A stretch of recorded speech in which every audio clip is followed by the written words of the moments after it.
Hey YouTube, welcome back to the channel. So as you can expect, whenever you try to do something, something always conspires against you. I had the other camera ready to go to make this video, and of course it was out of battery. So I switched back to the OG camera that I use for videos like this for on the channel.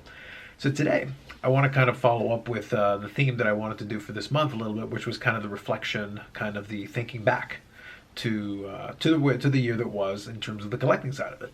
And I always like to do this, but what I'm going to do is originally I started thinking up the story that I wanted to kind of tell you in this video. And I decided that probably the best thing to do is I'm going to start off explaining kind of really brief. Here's the short version synopsis of what the point is of this video and the story that I'm going to give you. I'll give you the short version first, and if that's all you need and you get the general idea, you can go off. I've got about 150, 200 videos on the channel. Help yourself. Here's the short version. I always like to do these year-end evaluations. And the reason why I like to do that is for a couple of reasons. It allows me, of course, to reflect back on where I was and where the collection has gone to, how we've progressed. But the other thing it lets me ask a very simple set of questions. There's really two in particular that I focus on. The first one is, am I still enjoying what I'm doing? And that's extremely important because this is a hobby. If it is going to be that, then it has to be something that on some level you have to enjoy, whether it's the challenge, whether it's, for me, it's a curation of building a collection a certain way, and it's pursuing these challenges that I have along the way. Because a lot of times these collections aren't going to be built in a night. It's not like I can go to eBay and hit buy it now and everything and I'm done. For some of the pieces probably I can, but for the majority of the longer term goal oriented, like the player collection and things like that, that's not a 1 day or a 1 week thing. It's something that has to be sustainable over time, and one of the things that I talked about in a live stream that I did on Monday with Matt from the Essential Credentials, the most recent video, probably before this one on the channel that you're going to see, is that what sustained me over time is that I've always been able to change gears. But part of that is this evaluation process. And now it doesn't have, now just to be clear, you don't have to wait till December or January or whatever to do this. You can do this in the middle of June if that's what your preference is, or whatever the case is. I just look at the year end as like a perfect opportunity, because things are starting to wind down, you get to the holidays and all that. It's just it seems like a good time on the calendar where we get a little bit of a break to be able to look back on the year that was and think about, okay, where have we gone from? Where are we now? Where do we want to go? And how does that lead into the next year? So in this case, I've done this the last couple of years on the channel, but in general, I always do this. I ask myself, what am I working on? How far have I come? Have I finished some of the things I wanted to work on? Of the stuff that's still out there that I still have to do I want to still do it? Is it time to put it to the side? Is it time to abandon it? Is it time to move on? Or is it something I'm going to come back and revisit at a later date? These are questions I ask myself. And the reason is because I don't want to be going into the next calendar year, in this case, still working on stuff where I'm like, I'm kind of half-hearted. Or something where, you know what, I'm really not enjoying it. And kind of the theme of the story that I want to share with you, and I'm taking a little window in between a couple of meetings to try to record part of this. I may have to do this in parts, so forgive me if you do see weird lighting changes and stuff. But one of the reasons that I don't want to be stuck in that position is I don't want to end up resenting the process. Because a lot of times it's the journey that gets you to where you want to go. But if you resent the process, well then, looking back on it, you're not going to think any good things. It's only going to be bad memories, and that never is a good thing. And to give you a story about that, I'm going to actually use a music thing. Interestingly enough, and it will come back around to sports cards by the time we're done, but we're going to go on a little journey before we get there. So just so we're aware, this might take a while. I don't know how long the video is going to run for. I'm just warning you in advance that it may take a little while to get to where we're going to go, but in the course of doing that, you already have the general principle. The reason I like to do the year-end thing is because it lets me reevaluate, it lets me decide, and most importantly, it lets me avoid burnout. It lets me avoid resentment in the process of something that's supposed to be fun. And that's really the most important thing. But I'm going to use an example in music to try to convey that to you. So here it is. If you were to ask me what my favorite musical album, is of all time, I would have a little bit of trouble giving it to you, but if you absolutely said, like, look, just give me an answer, I would give you one of three. There were three different options that I would choose from depending on the day, depending on my mood. So I would give you one of these as a response. And I've got them here, so I'll show them to you. So the first one is Beautiful Midnight from Matthew Good. So let me see if I can do this without a ton of reflection, maybe. There you go. Beautiful Midnight from Matthew Good. Yep. The second possibility is going to be similar, also from that's the Matthew Good Band, I should say. Second one is also from the Matthew Good Band. This is the Audio of Being. And the third one is from Matthew Good as a solo artist. And this is called Avalanche. Okay. So you're able to see your reflection there probably. So there you go. Okay. So the reason I would struggle between the three of them is because all three of them have a lot going for them that I like and I enjoy. And even from the first one of them, this was the most commercially popular. So it went triple platinum in Canada. It might be more now, but it was triple platinum last time I checked. And this was a concept album that basically went through a late afternoon into an evening. So instead of track numbers, it would be, the first one would be 5 p.m. That was Giant, and it would continue through Sunup, which is running for home after the 5 a.m. So it went through up this progression of this whole evening, and that was the concept behind the album itself. It's probably, I would say, top to bottom, the most complete, mainly because it is a concept album. So like I said, I'm not going to give you a full musical review on this.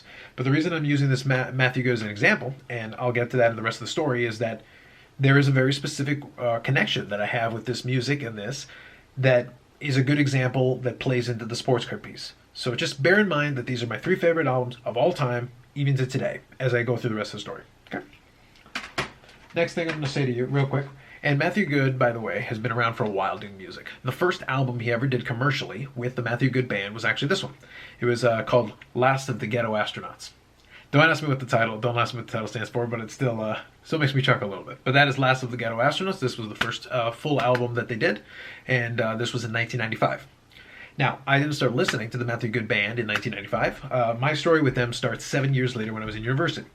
So I was in university from 2002 to 2006. And during that time period, I got into that band, kind of listening to it. I had heard some of their music videos and stuff like that back when TV played music videos. But when I got to university, I was a history major. So I studied history, which is code for either you become a teacher or you enjoy unemployment. I opted for the latter. I enjoyed unemployment for a while. But that's another story for another day. But when I got there, one of the things that you had to do a lot in order to pass a lot of these history courses is that you had to write a lot of these term papers, or essays, or whatever you want to call them. And after a while, I had it down to a science. But critical to my plan was I could not possibly, and it would never, it would be unheard of for me to actually start working on one of these essays, on time. That's just silliness. That's for suckers. No, what you do is you do the all-nighter. So that was kind of my style, is that I would set up and I would sit down and I would type out the whole thing in an evening. Usually starting off at a fairly late hour and then running all the way through the night into the morning, nonstop. Now, in order to do that, I needed a good provision of snacks, which I usually was able to procure. And then secondly, I needed to be able to, I decided I would have music playing in the background to kind of let me think, because I didn't like to write essays mechanically. I like to write them almost in an artistic way, which sounds silly, but it actually was kind of the method I did, because I didn't come in with a set plan. An essay, really, if you take it down to its concept, is really just an organized written argument. You're trying to make a point, and you're using these sources to strengthen and bolster your argument. That's really all it is. So you're trying to make some kind of a thing. But when you're trying to do it, unless you already know ahead of time what your argument's going to be, then you can plan accordingly. Usually what I would do is I would just grab a stack of books and a stack of journals from the library, print them out, and I'd start scanning through them to find anything that seemed interesting, and then I'd build the argument from there. Hence why I would spend all night on this. So first I need to build the argument, then I needed to write the essay, then I needed to cite the sources from the materials. So that's how I would structure it, and that's how I would run through the evening. So as part of that, I would have musical accompaniment, and that is where the Matthew Good Band and Matthew Good came to play. Because as I started to enjoy and listen to more of their music, they came into my rotation more and more often, to the point that eventually they got into the loftiest of places. They got on the all-nighter playlist. So really, those three albums would be like the basis of the all-nighter playlist. And what I wouldn't make the playlist too long. So if any of you remember, so this is before the days of Spotify and Apple Music and all that. They were MP3s, but legal MP3s at that point, because you just rip them out of the CD itself. You put it in the disk drive, take out the MP3s, and then you can play it. So I would set up a playlist with, I think it was Winamp, if any of you remember Winamp. So I would create this playlist, and that was my playlist. So I'd hit play on track number 1, and I'd have it set to loop. So the songs on those albums that I showed you a couple of minutes ago, these three guys here, so these would be on constant rotation. So in reality, I'd hear these songs a couple of times a night, on every single all-nighter, when I was studying, when I was doing all this. So by the time my university career was over, I probably heard these albums probably a couple of hundred times each, ingrained and permanently tattooed into my brain. This will come into play in a couple of minutes. The point is, This was my method. This was my way. So I'd hear this all the time. So they became my favorite albums. Now the thing is, as I continued through my university career and graduated and continued, I would buy more of the albums and more of the albums that would come. So Matthew Good was actually Matthew Good after the band broke up. He was still pretty prolific. So I can tell you that even the years that follow, these are all other albums that were involved either Matthew Good band or Matthew Good as a solo artist, including Greatest Hits album and the live album and a couple of different things. So you can see I got a whole stack of them. Physical media for the win, right? But an interesting thing came about as it went along. Those 3 albums I played a ton. And the ones that came before it, I still played quite a bit as well. But as time went on, slowly but surely, I started to listen to them less and less. So what I decided to do, so I'll get back to that, how that plays in a couple of minutes here, but what I decided to do is, I knew I was going to make the video kind of this way. So what I decided to do is I wanted to go back and kind of revisit it, because believe it or not, it had been maybe about 6 or 7 years since I heard any of those albums in full. Even though everything I just told you is still true. If you ask me what my favorite albums are, I'm going to pick one of those, because nothing else has really supplanted them for me. But I went back and listened to them. And a funny thing happened. Well, not surprising, but a funny thing. I started to sit back and I started to listen. So I had, for technology now, I didn't put it in a CD player. I went in and I had it on. I have Spotify Premium, so I just went, picked the album, hit play. But as I sat back and listened to the album for the first time in 6 or 7 years, I sat back and I listened to it, and a couple of things happened. First one was I realized that even though it had been years, I still had all the cadences and the timing down on a lot of it. Because even from the beginning of the Beautiful Midnight album, so I went in chronological order. I went Beautiful Midnight, The Audio of Being, and then Avalanche. So the last 2 Matthew Good band albums, and then the first solo album. So starting with Beautiful Midnight, the very first track is called Giants. And at the very beginning of the Giants track, it's a cheerleading squad leading a cheer. Because for some reason, Matthew Good decided he would have these cute little openings. It was kind of this weird little thing he would do. Sorry, that was the first cut. So as I was saying, so in the Audio of Being album, at the very beginning of it, you would have this little clip that sounded like you were in an airport. And instead of hearing like what would sound like somebody reading off flights that are upcoming or some kind of an announcement, you would instead hear the person say, "You are now listening to the Audio of Being," which I always thought was a very interesting selection for the first, and then it would kick into the song. But the point was, as I went along, I was able to almost immediately, even though it had been years. Now, mind you, I'd heard these albums hundreds of times, but it had been a long time. But even as I did, I was immediately able to hit on certain specific sounds and certain specific things I was expecting. So like on the Audio of Being album itself, there's a song called The Fall of Man. And it begins this way with like I want to say like a stripped down instrument. I'm not sure exactly what the sound is, but it would just play this tone and be like dun dun dun dun dun dun. But it would do this tone and it would hit a certain amount of times, and instinctively, with my eyes closed, I could tell you it was like dun dun dun dun, and then it would kick, and then the guitars would kick in, and you know exactly like when that last tone hit is like dun dun dun dun dun dun, and you would know when the guitar tone hits in. And it was like that all over the album. It's right from Beautiful Midnight onto the Audio of Being on Avalanche. So I knew like what all the musical cues were, like the back of my hand, as if I had been listening to it last week, let alone 6 years ago. So I found that kind of interesting. The second thing that I found interesting when I was listening through to it again is that I was able to not only pick out a lot of these musical cues, but also if I sat back and just kind of was listening to it, I would find myself where I wouldn't be sitting in my condo where I've lived for 6 years. I wouldn't be sitting in Mississauga, just outside of Toronto, where I live now, full time. But instead, as I was sitting back listening to it, I was in Guelph, Ontario, Canada, and it was 2005. And as I was listening to it, I was thinking about that. And as I thought about that, I was able to envision the tiny little bedroom that I lived in the finished basement of just off campus. And literally, I mean, across the street from the campus when I was there in university. And I could see the little room with the lame little shelf that was already in the room, so I didn't have a choice in the matter. It was this lame little shelf that was just this thin layer thing that looked like an IKEA shelf, but it wasn't an IKEA shelf. It was before that. But it would just be this little shelf, and I could hold a couple of DVDs and a couple of CDs, including my Matthew Good and Matthew Good Band CDs. But I'd have it on there with the CD player that I got rid of years ago. And then beside it, I have the desk that was already in the room. And it was a pretty small desk, but it was about all you could fit in that room anyway.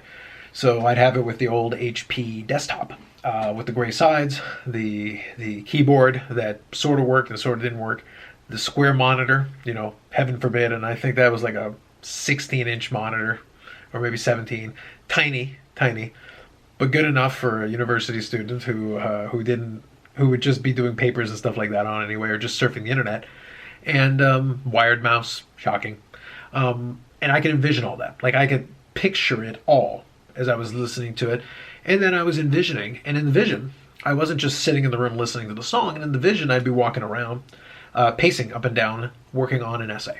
And I could envision for you exactly what it'd be like being there in the evening, working on one of these things, putting this thing together, because by morning, I'd have it done. I'd figure it out.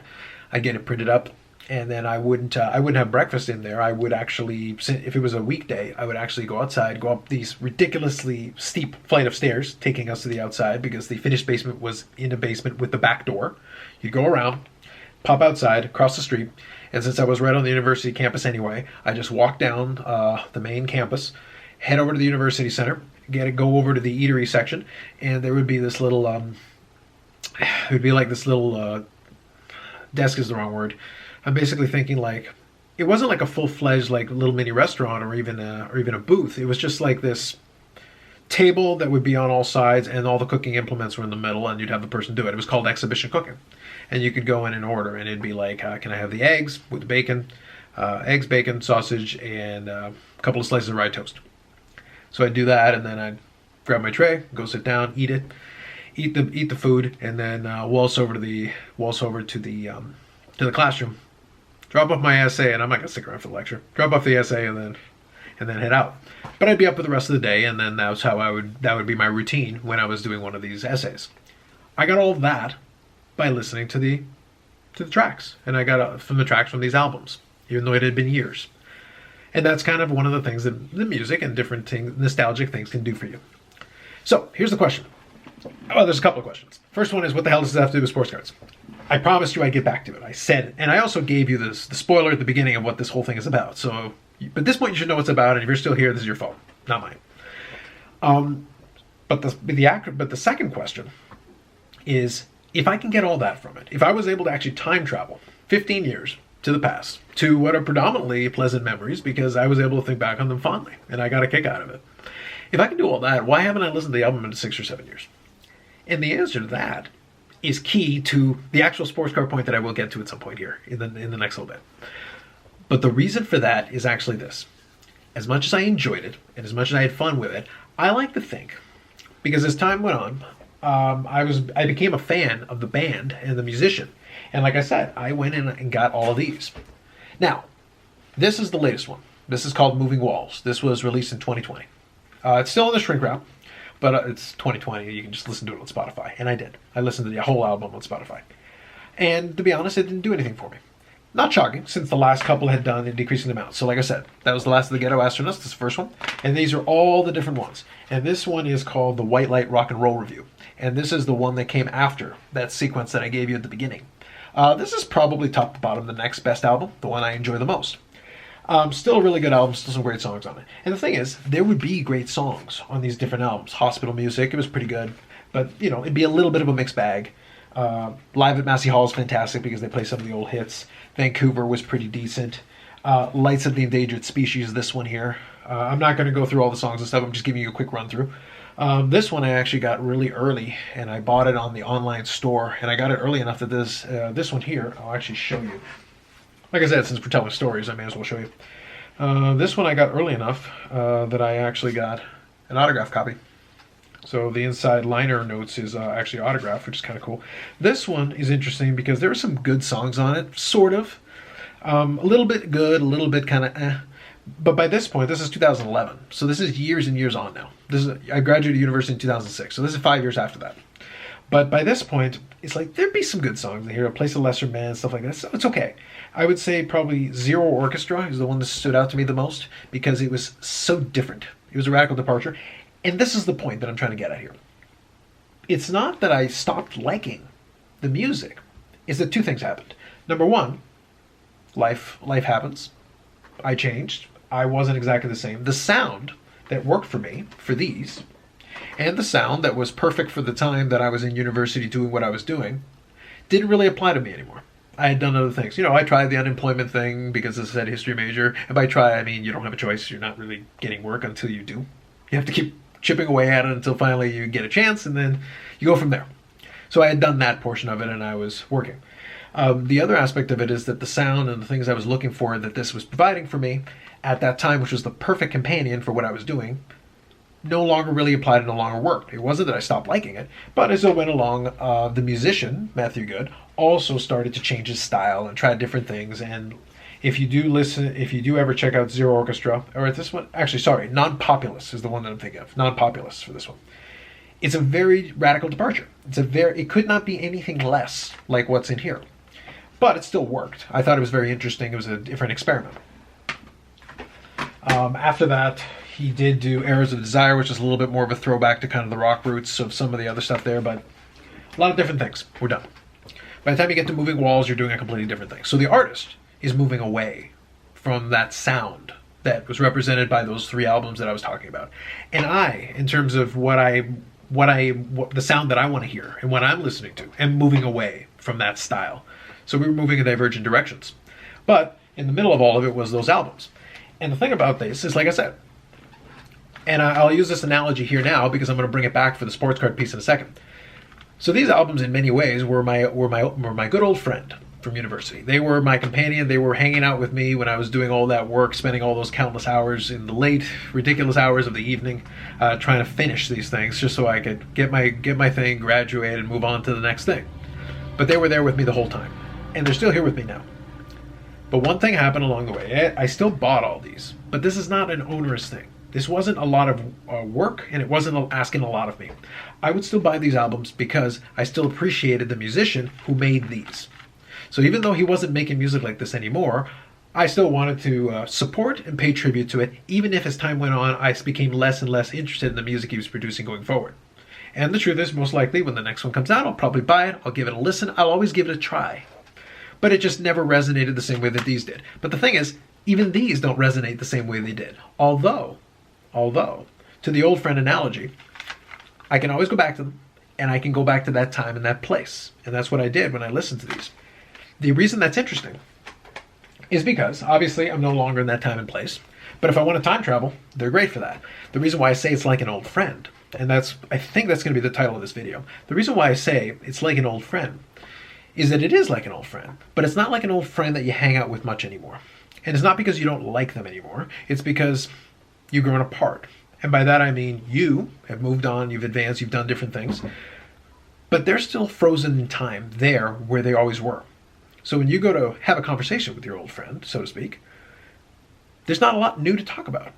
They haven't read any new books. They don't see any movies. They don't have any acknowledgement or existence of the outside world past 2005, or in this case 2006 when I graduated. They are frozen in that time forever. The only thing you can ever talk about is old times. So if you want to go and revisit those old times, then go visit your old friend. They're still there, waiting for you. But today in 2020, when I came back and I teleported back 15 years to 2020, it's not what I need. It's not the sound that I'm looking for today, and that's okay. That's fine. Okay, so I don't know how long this video has been at this point, but I've stalled long enough. What is the relevance? I gave you the underlying theme at the beginning about the review and trying to avoid, and I mentioned earlier, trying to avoid burnout, trying to avoid getting to a point that you resent the thing that at one point you appreciated. That's why I gave you this music analogy. That's why I gave you this music example. Although I bought these albums, I don't force myself to sit there and listen to the newer albums. Because I listened to them a couple of times. There's some songs I liked, some songs I didn't like, but I'm not going to force myself to listen to something that I'm not interested in that doesn't resonate with me today.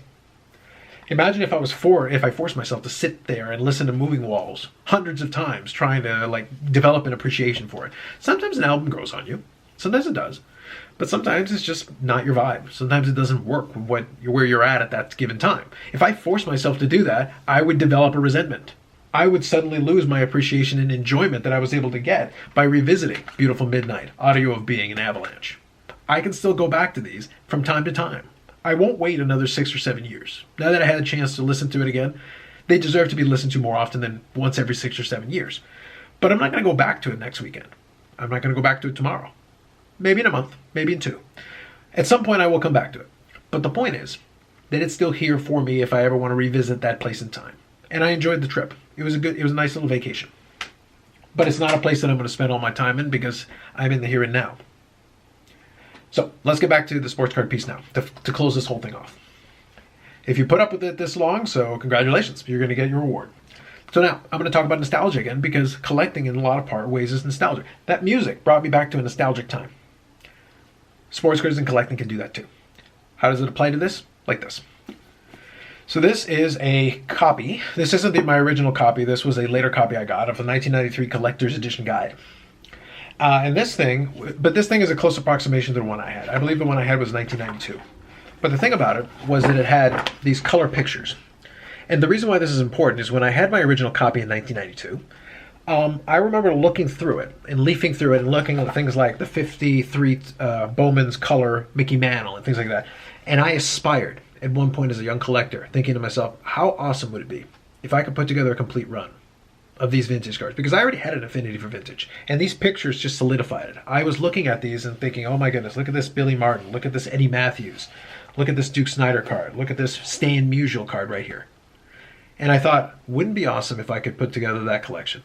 And it would have been awesome. And I started down that path. I started off by collecting 70s because that was the easiest, or at least the most available. And as I went along, just putting that down, and as I went along, I started to put together some of these sets, some of these late 70s sets, and working my way kind of backwards, I did start touching on some of those other sets. But here's the thing.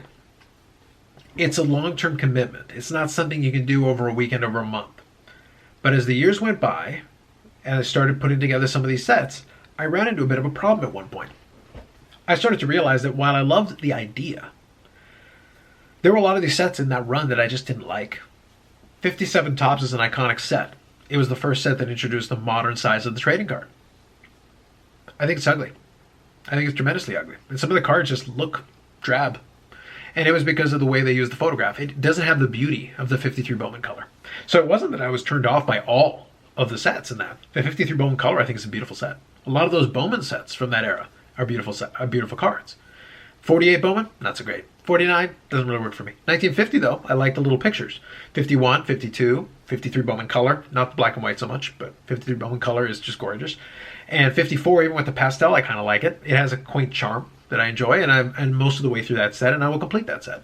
The 55 Bowman TV cards, TV wood grain border cards. I have a complete set of that, and I'm very proud of that set when I completed it.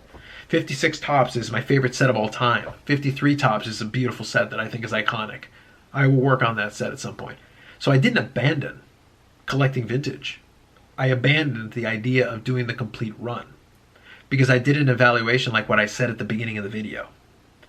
But what if I hadn't? What if I had been hell-bent and determined and said, I'm going to complete this. I'm going to do everything. I'm going to drop everything else and I'm going to focus on building this complete set run.